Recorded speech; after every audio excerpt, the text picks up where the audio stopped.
चलिए, आज समय में बहुत पीछे चलते हैं। एक ऐसी दुनिया में जहां बड़े बड़े साम्राज्य या शहर नहीं थे। एक ऐसी दुनिया जिसे नदियों ने शक्ल दी, जिसका संगीत भजनों से बना था और जिसका केंद्र आग थी। आज हम उसी वैदिक युग की कहानी में उतरेंगे।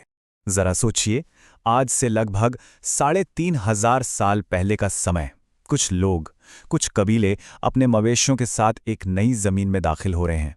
ये एक ऐसी जमीन है जहां हर तरफ नदियां बहती हैं, जंगल हैं। यही वो शुरुआत थी, एक ऐसी सभ्यता की नींव जो आने वाली सदियों तक इसी धरती को अपना घर बनाने वाली थी। तो आखिर ये लोग बसे कहाँ? देखिए, किसी भी कहानी को समझने के लिए उसके स्टेज को समझना बहुत जरूरी होता है। और वैदिक लोगों के लिए उनका स्टेज, उनका मंच नदियों और पहाड़ों से बना था। इसी भूगोल ने उनके जीवन के हर पहलू को एक आकार दिया। उनकी दुनिया का जो केंद्र था, उसे वो कहते थे सप्त सिंधु, यानी 7 नदियों की धरती।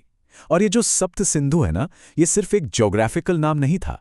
ये उनकी पूरी दुनिया थी, उनका पूरा ब्रह्मांड था। सोचिए, एक विशाल इलाका जो आज के अफगानिस्तान से लेकर उत्तरी भारत के मैदानों तक फैला हुआ था, और इन सबको जिंदा रख रही थीं ये 7 नदियां। ये सिर्फ नदियां नहीं थीं, ये तो जैसे जीवन की नसें थीं। एक ऐसे समाज के लिए जो पूरी तरह मवेशियों पर निर्भर था, ये 12 नदियां ही सब कुछ थीं। यही चरागाहों को हरा भरा रखती थीं, मवेशियों की प्यास बुझाती थीं, और यही तय करती थीं कि इंसान कहाँ बसेगा। इनके बिना उस दुनिया की कल्पना करना भी नामुमकिन है। तो नदियों की इस भूमि पर जिंदगी असल में दिखती कैसी थी? ऋग्वैदिक काल में समाज बहुत ही सरल था। सोचिए, उस दुनिया में कोई बड़े शहर या आलीशान महल नहीं थे, बल्कि छोटे छोटे कबीलों में रहने वाले लोग थे, जिनकी जिंदगी पूरी तरह से अपने पशुओं के आसपास ही घूमती थी। अगर हम प्रारंभिक वैदिक जीवन के केंद्र की बात करें, तो वो थी एक चीज, मवेशी। जी हां, जमीन या सोने से भी ज्यादा कीमती। किसी की दौलत इस बात से नापी जाती थी कि उसके पास कितनी गायें हैं। यही उनकी इकोनॉमी का, उनकी अर्थव्यवस्था का आधार था। और मवेशियों का महत्व इतना ज्यादा था कि वो उनकी भाषा में, उनके शब्दों में बस गया था। एक अमीर आदमी गोमत कहलाता था, मतलब गायों का मालिक। लड़ाई झगड़े के लिए एक शब्द था गविष्ठी, जिसका मतलब ही होता है गायों की खोज। यहां तक कि बेटी को दुहित्री कहते थे, यानी वो जो दूध दूहती है। उनकी भाषा ही हमें बताती है कि गाय सिर्फ एक जानवर नहीं, बल्कि उनकी पहचान का एक अहम हिस्सा थी। उनका समाज रिश्तों के धागों से बुना हुआ था। सबसे छोटी इकाई थी कुल, यानी परिवार। फिर कई परिवार मिलकर एक ग्राम या गांव बनाते थे। कई गांवों के समूह को विश कहा जाता था, और इन सबसे ऊपर थी सबसे बड़ी इकाई, जन, यानी पूरा का पूरा कबीला। इस जन या कबीले का जो मुखिया होता था, उसे राजन कहते थे। लेकिन वो आज के जमाने के राजा जैसा बिल्कुल नहीं था। उसका मुख्य काम था अपने कबीले और उसके मवेशियों की रक्षा करना। और वो अकेले फैसले नहीं लेता था। सभा और समिति जैसी असेंबलीज होती थीं जो उसे सलाह देती थीं, और यहां तक कि उसे चुन भी सकती थीं। मतलब ये एक तरह का सामुदायिक शासन था, जहां मुखिया की ताकत लोगों की सहमति पर टिकी थी। तो ये तो हुई उनके समाज की बनावट की बात। लेकिन समाज सिर्फ राजनीति से तो नहीं चलता है ना। सवाल यह है कि उन्होंने अपने लोगों को कैसे व्यवस्थित किया था, और वे इस विशाल ब्रह्मांड में खुद को कहां देखते थे। यहीं पर हमें ये वर्ण व्यवस्था की पहली झलक मिलती है। लेकिन ये समझना बहुत जरूरी है कि ये आज की जाति व्यवस्था जैसी बिल्कुल नहीं थी। ये जन्म पर नहीं, बल्कि काम पर आधारित एक बंटवारा था। ब्राह्मण यानी पुजारी और शिक्षक, क्षत्रिय यानी योद्धा, और वैश्य यानी आम लोग, किसान, पशुपालक वगैरह। ये एक लचीली व्यवस्था थी जहां काम बदला जा सकता था। और इस लचीलेपन का, इस मोबिलिटी का सबसे बड़ा सबूत हमें खुद ऋग्वेद में ही मिलता है। एक भजन में एक ऋषि कहते हैं, मैं भजनों का पाठ करने वाला हूं। मेरे पिता एक वैद्य हैं और मेरी मां चक्की चलाती है। सोचिए, एक ही परिवार में 3 अलग अलग पेशे। ये साफ दिखाता है कि उस दौर में काम जन्म से नहीं जुड़ा था, और लोगों को अपना रास्ता चुनने की आजादी थी। इस समाज की एक और खास और शायद थोड़ी चौंकाने वाली बात थी महिलाओं की भूमिका। बात के समय के बिल्कुल उलट, प्रारंभिक वैदिक काल में महिलाओं को समाज में एक सम्मानित और काफी हद तक स्वतंत्र स्थान हासिल था। महिलाएं सिर्फ घर नहीं चलाती थीं, वो समाज का एक एक्टिव हिस्सा थीं।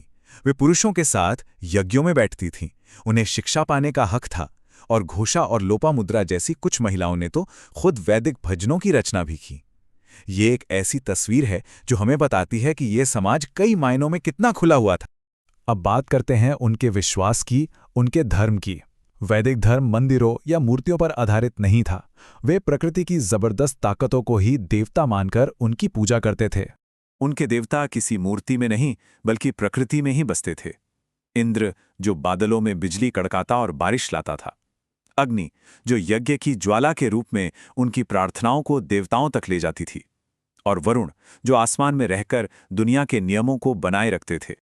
इन सारे देवताओं और विश्वासों के पीछे एक बहुत ही गहरा, एक बहुत ही फंडामेंटल आइडिया था, ऋत का सिद्धांत।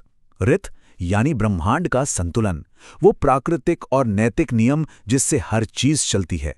सूरज का उगना, मौसम का बदलना और इंसानों का सही व्यवहार, सब कुछ ऋत का ही हिस्सा था। यहां तक कि देवताओं से भी उम्मीद की जाती थी कि वे इस नियम का पालन करेंगे। लेकिन जैसा हम जानते हैं, समय और समाज कभी एक जगह नहीं रुकते। सदियों के बीतने के साथ इस सरल कबीलाई समाज में बदलाव के बीज फूटने लगे और एक नए युग की शुरुआत हुई जिसे हम उत्तर वैदिक युग कहते हैं। ये तस्वीर एक बहुत बड़े बदलाव की कहानी कहती है। देखिए, लोग अब सिर्फ मवेशियों के पीछे नहीं घूम रहे थे, वे एक जगह बसकर खेती करने लगे थे। और जैसे ही वे जमीन से जुड़े, कबीलों की जगह छोटे छोटे राज्य बनने लगे।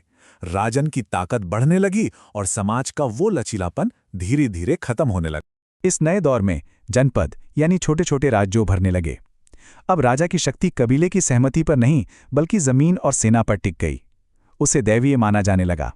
इसी के साथ वर्ण व्यवस्था भी काम के बजाय जन पर आधारित हो गई, जिससे समाज में कठोरता आने लगी और महिलाओं की आज़ादी भी कम हो गई। ये एक नए, ज्यादा कॉम्प्लेक्स समाज की शुरुआत थी। तो इस पूरी हजारों साल की यात्रा का सार क्या है?